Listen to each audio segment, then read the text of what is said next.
Donc pour faire très court, je fais, ça sert à réfléchir le monde et je pense que l'artiste, c'est ça.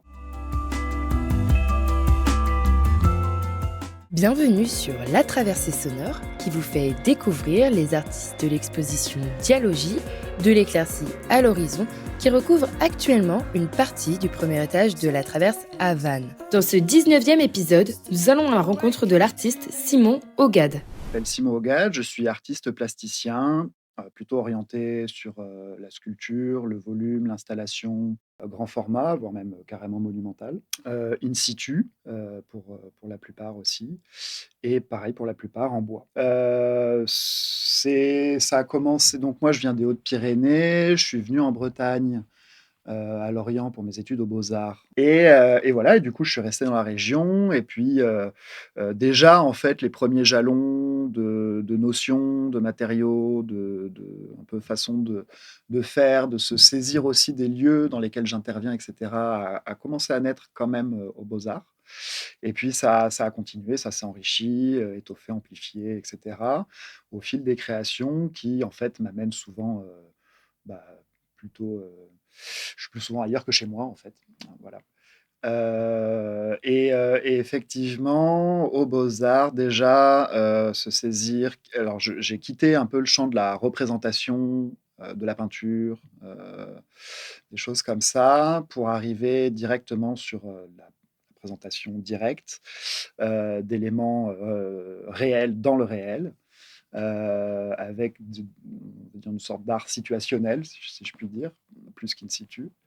Je récupérais déjà, voilà, à ce moment-là, en fait, des panneaux, des volets, des portes et tout type de brides, de mobilier, au début pour peindre dessus. Puis en fait, ces panneaux se sont transformés, en palissades, puis en barricades, en murs. J'ai commencé à bloquer des espaces, à les envahir, à les parasiter, à questionner en fait l'usage, quotidien, déjà du milieu dans lequel j'évoluais à cette époque-là, donc les beaux-arts. Donc je m'en suis pris à des couloirs, des issues de secours, le bureau du directeur, voilà. Et et donc en récupérant ces matériaux, heu, interroger ce qu'il était. C'était, des matériaux, type bois aggloméré, type IKEA, enfin ces meubles en fait que tout un chacun a ou peut avoir chez soi ou a eu chez soi d'une façon ou d'une autre. C'est, du bois certes, mais il y a quasiment autant de colle que de bois. C'est un matériau assez dégueulasse en réalité, qui se bricole pas, qui tient pas autant, enfin voilà. Avec ce petit revêtement, en mélamine ou en papier, en collé qui fait qu'un un coup d'éponge, la tâche s'en va, mais le cœur du truc est caché et souvent dégueulasse. Il y avait aussi la question de la norme. C'est pour ça que je m'en suis pris aussi, voilà, des espaces déjà, codifiés ou hiérarchisés, donc comme je disais, le bureau du directeur ou des issues de secours, voilà, avec, tous les attributs, qui y sont rattachés.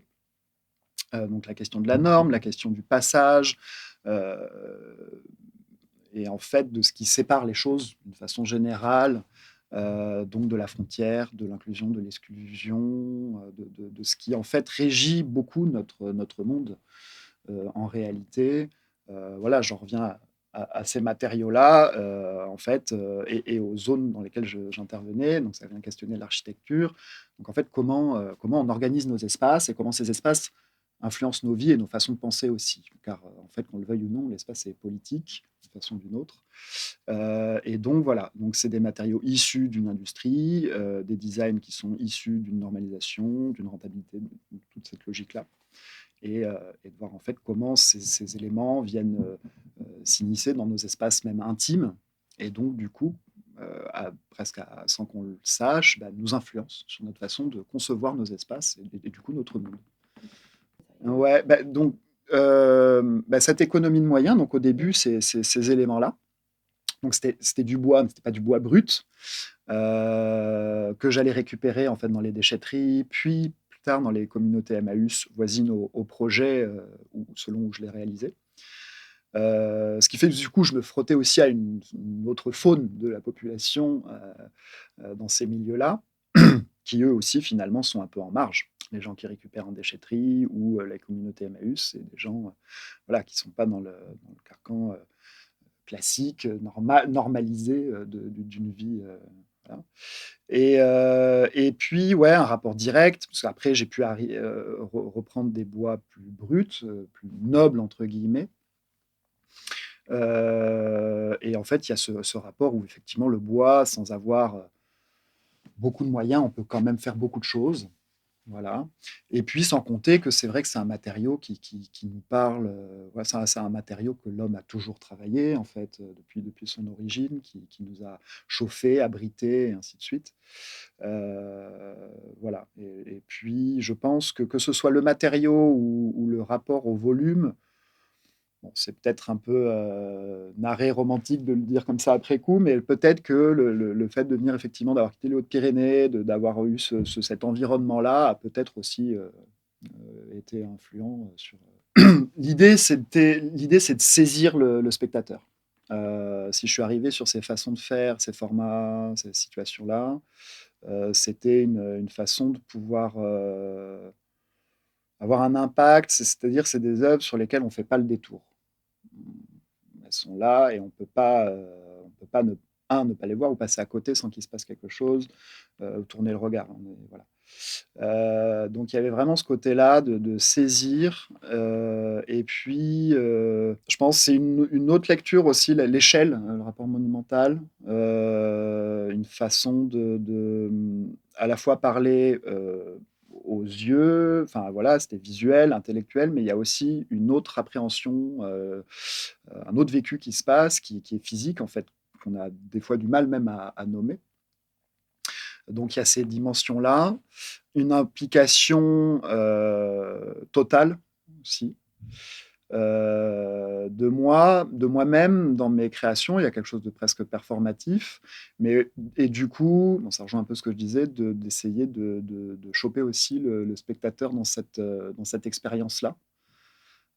Donc cette proximité, voire même cette promiscuité avec la matière, avec ce rapport sur un temps long de production, de création, qui demande de se dépasser aussi. Et donc, ouais, ça va être des éléments qui vont se dresser face à nous, qui vont parfois même nous heurter pour certains. Voilà. Après, j'ai des esthétiques assez différentes, même si c'est du bois, il va y avoir des choses en bois brut avec de l'écorce, donc vraiment quelque chose de presque même sauvage. Avec cette idée un peu de toucher à quelque chose d'originel, peut-être, de premier. Et au contraire, d'autres choses beaucoup plus. Donc avec des formes très organiques. Et au contraire, des choses très raides, géométriques, voilà, en bois brut ou en bois brûlé aussi, beaucoup. Donc il y a cette idée de la perte aussi du matériau dans le bois brûlé, cette idée de transition d'entre-deux. En fait, c'est ça, quoi. Il y a toujours eu cette idée un peu de dualité, de frottement entre deux éléments que tout oppose et qui pour autant ne peuvent pas marcher l'un sans l'autre. Que ce soit dans des situations où je vais m'adosser ou utiliser un bâtiment, le bâtiment rentre pleinement dans l'œuvre, ou alors un matériau que moi-même je vais créer et avoir deux éléments qui viennent rentrer comme ça en corrélation, en confrontation. Voilà. Après, j'aurais du mal à définir mon style, à part dire, voilà, c'est du bois, c'est monumental, c'est un peu réducteur. J'ai jamais été à me gaver. En fait, les références, je m'imprègne, mais voilà, il y a pas. Après, effectivement, si, il y a des artistes, Gordon Matta Clark, Kawamata, Schwitters, euh, qui ont voilà, des penseurs comme Foucault, Proudhon,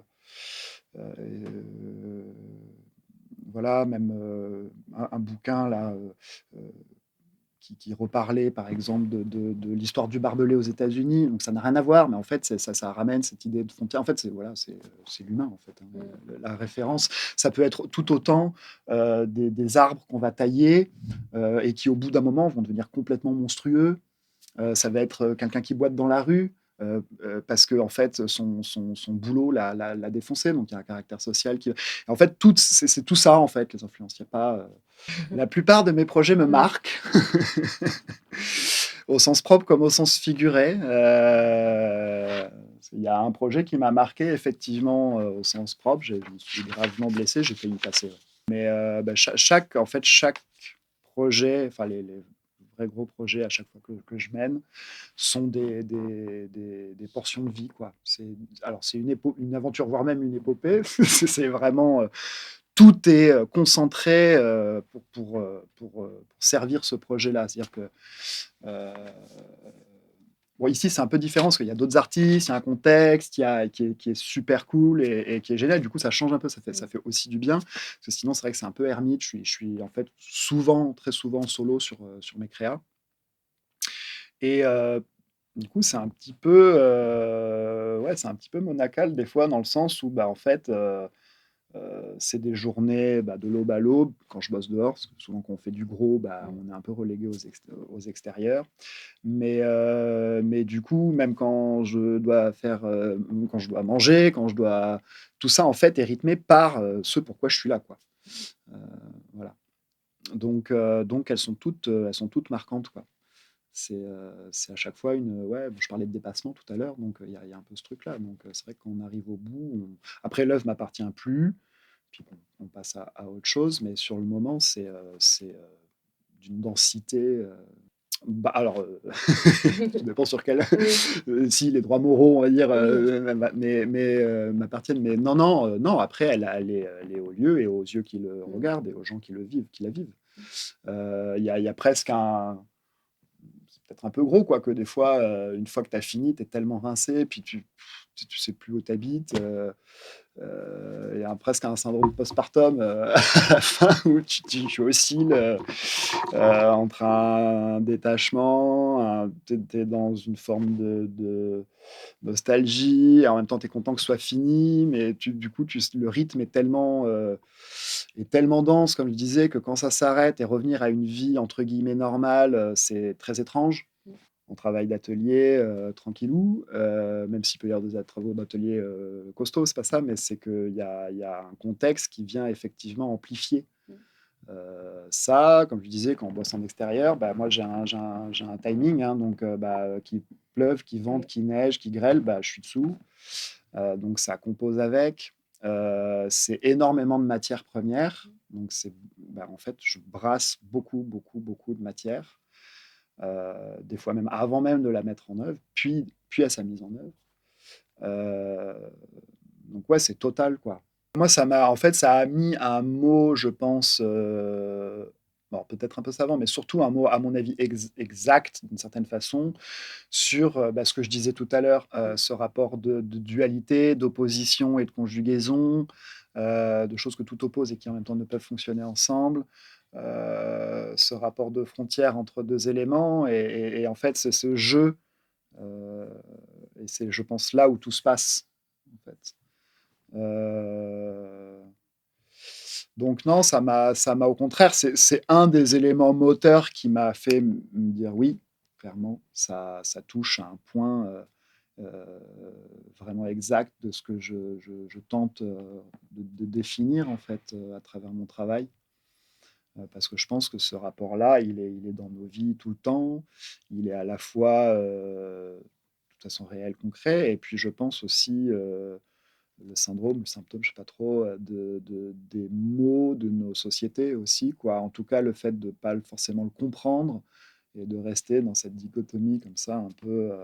C'est une œuvre effectivement qui parle d'origine, de vie, de mort, et en même temps, c'est une œuvre où il n'y a pas de début, il n'y a pas de fin, parce qu'elle se retourne sur elle-même. Donc, c'est une sorte d'infinité comme ça, pourtant très, très close et confinée. Donc, elle est infinie et finie. Et ça parle, ouais, d'origine. Par quel bout le prendre? Euh, Disons qu'on peut partir même sur le titre, cellule souche. Il y a très simplement, en fait, ce mot de cellule qu'on peut rattacher à la biologie, qui est effectivement à l'origine de toute vie, hein, avec cette division cellulaire, etc. Il y a cette relation aussi d'échelle, cellule. Il y a ce principe de l'unique et du multiple aussi. Euh, Et puis la cellule, ouais, la cellule qui isole. On est dans des anciens bureaux, dans des espaces, restreints, clos, heu et donc la cellule d'une prison, enfin il y a aussi toute cette sémantique-là. Donc c'est à la fois quelque chose qui isole et qui pour autant, génère voilà, donc j'aime bien aussi jouer sur le du vocabulaire simple en fait, hein, reprendre les bases des définitions, les croiser, les faire, dialoguer entre elles, faire sens et puis pareil avec la souche, on peut parler d'une souche, d'une culture souche, donc c'est cette idée de base, hein, d'origine, et pour autant une souche quand on en croise une en forêt, à la fois, il y a tout dans un seul temps, quoi. Il y a à la fois le stigmate d'une vie, d'une poussée, cette coupe, donc la mort, l'absence, l'amputation. La souche peut redevenir un terrain de vie pour la biodiversité, et cetera. Ça parle de ses racines, d'une partie invisible aussi. Donc il y a énormément de choses comme ça qui se regroupent et Cellule Souche, je trouvais voilà bah, un peu «amusant» entre guillemets, hein, dans ce principe-là, de les réunir, ces 2 mots-là et comment ils peuvent nous parler effectivement de ça. Et là, le public, ouais, va se retrouver, selon comment il va déambuler, mais peut se retrouver dans quelque chose qui peut à la fois, isolé et ce que je disais souvent, c'est quand je fabriquais «mes premiers murs» entre guillemets, et cette interrogation à notre environnement bâti, c'est ouais, le mur qui nous à la fois qui nous protège, nous rassure, mais en même temps nous enferme et nous sépare. Oui, oui, c'est ça, on se retrouve entre alors on comme si on avait eu, la chance de pouvoir pénétrer cet élément un peu d'un autre temps, comme si on était rentré par effraction un peu dans cet élément qui a priori, est secret, fermé, auquel on n'a pas accès, duquel on est exclu. Donc là, on peut rentrer dedans, donc on est vraiment pleinement dans la matière et pour autant, on n'a toujours pas accès au cœur même de cet élément-là, parce qu'il y a cet axe central, qui reste clos et donc on est dedans mais pas encore jusqu'au bout. Donc il y a, encore cette situation d'entre-deux. Cet entre-deux qui est aussi présent par ce principe de retournement sur elle-même, où en fait le dessous, le dessus, les côtés se regroupent tous dans la même synergie, dans la même logique, dans le même élan.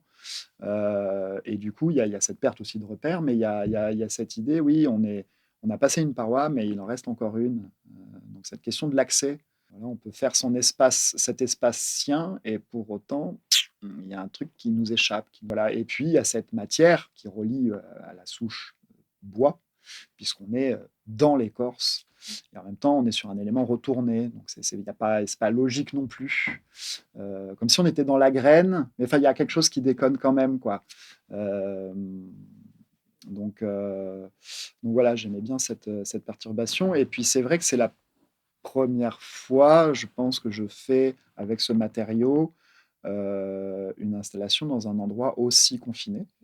Alors, ça amène en plus d'autres problématiques pratico-pratiques, techniques, etc. En termes d'accès, c'est-à-dire que même moi, en fait, ce dont je parle là, je l'éprouve dans ma réalisation. L'accès est compliqué. Je vais des fois devoir me tordre ou tenir des positions à la con pendant longtemps. Donc voilà, c'est concret aussi, quoi. Et, euh, et donc oui, quelque chose de très, très, très confiné, très reclus sur soi et qui en même temps peut être assez universel. Ouais, ouais, il y a une perte de repères, comme je disais, il y a ce matériau qui nous parle à chacun d'entre nous, qui peut être assez chaleureux, mais là, on est quand même, dans cette promiscuité, et dans cet espace qui peut aussi être presque un peu angoissant. Et effectivement, le dessus, le dessous, tout se rejoint. Il y a comme effectivement un effet miroir, quand je parlais de jeu tout à l'heure, il y a ça, c'est-à-dire quelque chose qui se reflète. Souvent, ça m'est arrivé 2-3 fois, c'est vraiment anecdotique, mais parce que du coup, quand je crée comme ça, des fois, le public passe, ou des gens, des passants, enfin, et donc la fameuse question, à quoi ça sert? Que vous faites? À quoi ça sert? Enfin, voilà, alors que toi, tu es en train de bosser, tout faire un cours là tout de suite maintenant. Donc pour faire très court, je fais, bah, ça sert à réfléchir le monde. Et donc réfléchir, dans les deux sens donc de la réflexion, mais c'est aussi de ce que ça nous renvoie. Et je pense que l'artiste, c'est ça. Il réfléchit le monde. Une peinture, c'est ça. C'est une forme de réinterprétation, mais une sorte de... et donc là, cet effet miroir, c'est ça. On ne sait plus. Et puis, en fait, après coup, parce que je ne savais pas trop quel était le nom de cette forme-là. En fait, on pourrait dire que c'est un genre de donuts retourné. Enfin, on est dans la pâte du donut. Le trou est plein et voilà, donc il y a ce truc-là. Mais bon, c'était pas très. Et en fait, donc c'est une forme de tor. C'est la forme géométrique, c'est le nom de cette forme-là. C'est une forme toroïdale. Voilà, on apprend des trucs. Une fois qu'on a dit ça, bon, en fait, cette forme-là, elle sert notamment aussi pour la fusion nucléaire. C'est les chambres d'énergie à magma, magnétique et, magma, et en fait, hein, c'est ces espèces ouais, de donuts comme ça s'appelle un tokamak, et c'est là-dedans qu'on fait la fusion nucléaire. Et en fait, l'énergie comme ça tourne sur elle-même de façon continue. Il y a pas de contrainte, il n'y a pas de limite du coup, et à tel point que ça, à un moment donné, ça dégage un atome. Mais je trouvais ça intéressant parce que ça nous ramenait à cette idée de molécules, de cellules, d'échelle, d'énergie, de mouvement. C'est à la très il y a une dimension très dynamique. On voit ce sens-là, même si on n'arrive pas à trouver le début, la fin, et en même temps, c'est figé, c'est carrément même figé, c'est cloué. Je veux dire, il y a une action même assez.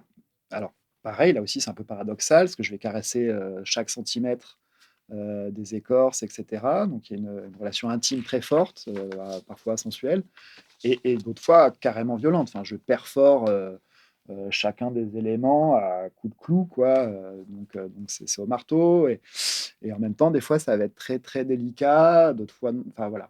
C'est un matériau qui a aussi sa propre euh, rigidité, et j'en fais quelque chose de courbe. Donc il y a encore une fois cette ambivalence-là. Alors la contrainte, alors je pense qu'elle est de toute façon créative. Enfin, elle génère, à mon avis, beaucoup. Là, c'était, ouais, alors d'un point de vue, on va dire, d'ingénierie, c'est déjà où mettre toute cette matière. Parce que là, il y a bien 13, 14 big bags. Alors, je ne vais pas tout consommer, donc on va remettre avec ce que j'ai pas utilisé. Mais bon, il doit y avoir au moins 10-12 mètres cubes de bois dans un espace qui fait 6 mètres par 4 mètres par 2 mètres 80, par 2 mètres 90, quoi, grosso modo. Donc effectivement, à un moment donné, comment on fait rentrer le truc? Donc ouais, pas de place, pas de recul, donc c'est très contraint. Mais de toute façon, de façon générale, je pense que le travail de sculpture, en tout cas, mon travail, en fait, c'est que de la contrainte. J'aurais pas dû faire ça si je voulais pas m'emmerder. J'aurais dû dessiner des timbres-poste dans ma baraque, tranquille. Mais il y a la contrainte du matériau, la contrainte de son poids, il y a la contrainte de, quand je suis en extérieur, du climat, de l'effort prolongé, parce que c'est souvent sur des créations longues. Donc ça veut dire effectivement quelque chose de très physique, comme on le disait, mais aussi mentalement, c'est éprouvant. C'est-à-dire qu'il y a des, enfin, voilà, c'est aussi, ça oscille, quoi, hein. Des fois, tu as la pêche parce qu'il y a la forme qui naît, tu ressens cette dynamique-là, elle est vraiment en train de s'incarner sous mes mains, sous mes yeux. Et d'autres fois, c'est tellement énorme, tu y es tellement, depuis tellement de temps, ça puise tellement que forcément, tu es seul face à toi, quoi, hein. Je veux dire, personne ne va le faire pour toi, personne. Donc ouais, ouais, c'est une implication, on parlait de miroir, mais ça te renvoie à toi. Cet effet miroir, il est aussi sur ce que la DOS, c'est-à-dire que c'est un matériau, comme je disais, qui est quand même pas simple. Donc moi, j'essaie de le guider là où je veux, mais lui me renvoie aussi ses réalités. C'est toujours aussi cet aller-retour-là. Voilà, donc la contrainte, ouais, ouais, c'est vrai que là, l'espace étant très confiné. Après, j'ai pas trop travaillé en hauteur par rapport à d'habitude, donc il y avait ce risque en moins, ça c'était pas mal. Donc habituellement, je peux faire des œuvres assez hautes, donc du coup, ça implique d'autres. d'autres réalités. Donc ça, c'était une vraie nouvelle expérience pour moi. Et puis, c'est une forme sur laquelle on n'a pas de recul et on est dedans la forme. Donc il y a une relation un peu étrange. C'est vrai que ce matériau-là, je l'ai souvent mis en œuvre. Alors, j'ai réalisé une pièce à Vannes, au musée de la Cohue, en 2018, qui utilisait ce matériau pour, pas tout à fait la première fois, mais c'était vraiment sur les premières grosses œuvres de ce type avec ce matériau-là. Euh, et, hum, et en fait, c'est vrai que c'est des formes où le public peut vite essayer de se projeter ou en tout cas souhaite y voir quelque chose de figuratif. Alors c'est vrai qu'il y a quelque chose mi-animal, mi-végétal, très incarné comme ça, avec ce rapport un peu qui peut faire penser à des écailles. Donc ça, bon voilà, donc il y a un imaginaire foisonnant qui peut se dégager de tout ça. Là, on est un peu ailleurs. Et ça, c'est chouette. Parce que j'ai pas la fameuse question, elle est où la tête? Que je commence à plus en pouvoir. Que je réponds souvent, je dis si je mets une tête, ça n'est que un dragon, un serpent, ou je sais pas ce que me fait chier avec ton truc. Mais c'est comme quand les gens, je sais pas, ils regardent un nuage et ils voient. C'est très bien, au contraire, je pense que c'est naturel. Tant mieux, mais c'est comme si il fallait une réponse, absolument. Et vite en plus, et pour que le cerveau il soit rassuré, quoi. Alors que bah, justement, c'est ça qui, au contraire, ouvre la réflexion. Et il ne faut pas oublier qu'avant tout, c'est un nuage. Donc des fois, j'ai envie de dire du bois et des clous. Voilà. Merci, au revoir, bisous. Non, mais blague à part, ouais, il y a une autre relation là. Et ça, c'est assez plaisant. C'est aussi pour ça que j'ai voulu aller dans cette direction-là, c'est que cette pièce-là offrait enfin voilà, ce format-là très contraint offrait malgré tout cette opportunité de se tester sur ce type de relation-là. Bon, moi, il ressent ce qui chacun vient avec son bagage, hein, donc là, moi, je suis pas du tout maître là-dessus. Voilà, comme je le disais, moi, ma volonté, elle est un peu de secouer, de saisir et de faire le pas de côté sur effectivement des habitudes de préhension ou d'appréhension des choses. D'ailleurs, le mot appréhension, il est rigolo parce que bon, je pars un peu en digression, mais quand on parle, j'appréhende de quelque chose, c'est allez, pour faire un peu très bref et court, je vais redouter avant même de l'avoir vécu, ou voilà, une sorte d'anticipation comme ça.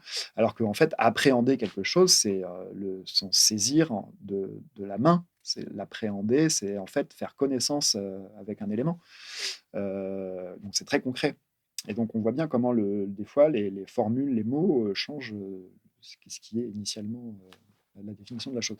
Donc là, c'est ça. Donc c'est plonger complètement, effectivement, le spectateur dans cette proximité, dans cette promiscuité même avec la matière, d'être vraiment dedans, dedans, dedans, comme moi je le suis. Donc ça, c'est effectivement une volonté. Libre au spectateur, visiteur, de déambuler dans l'œuvre.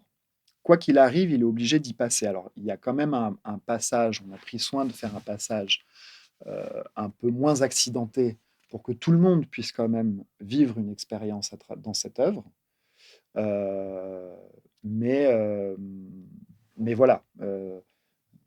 Voilà. Déjà, cette idée de passage, j'en reviens. Hein, que les termes se répètent. Mais du coup, libre à lui, alors c'est ça, c'est est-ce que j'y ai accès, est-ce que j'y ai droit? Et puis ça implique une vigilance, de se resituer physiquement, concrètement, dans une réalité qui n'est pas arrangeante, qui est accidentée, qui peut potentiellement on peut se faire une cheville, quoi, si on ne fait pas attention où on met les pieds. C'est toucher les bords, enfin il y a cette relation je reviens un peu en arrière, il y a cette relation entre le centre et les bords. Donc on revient dans cet entre-deux, on est dans cet entre-deux, concrètement, entre les deux parois dont on parlait tout à l'heure. Et donc voilà, donc bah, après ça, chacun en ressort avec son expérience. Je pense que ça peut être effectivement une œuvre introspective dans ce principe de cellule. On revient là-dessus, voulu ou subi. Voilà, ça c'est à chacun. Mais ouais, je pense que ça vaut. Enfin, je ne sais pas comment les gens y auront, quelle expérience ils en auront, dans quelle situation ils seront, est-ce qu'ils seront en groupe, en famille? Ou est-ce qu'ils auront l'occasion peut-être d'avoir un moment solo, effectivement, dans cet espace-là? D'autant plus qu'il y a une dimension sensorielle, en plus du vécu visuel, d'être complètement dans cette matière-là. Bah, de fait, il y a une dimension sensitive qui est olfactive, le toucher, et puis l'ouïe qui est différente. Le son est complètement modifié dans cet espace avec cette quantité de bois qui nous entoure. Quelque chose d'un peu sourd. Et je pense que ça peut se ressentir, cette densité-là, une forme de densité silencieuse. Euh, voilà, c'est une grosse formule du silence assourdissant. Mais mais il y a un peu de ça, ouais. Et Merci ben, de à la rien. Traverse et à son équipe et aux autres artistes que j'ai pu rencontrer. Mm.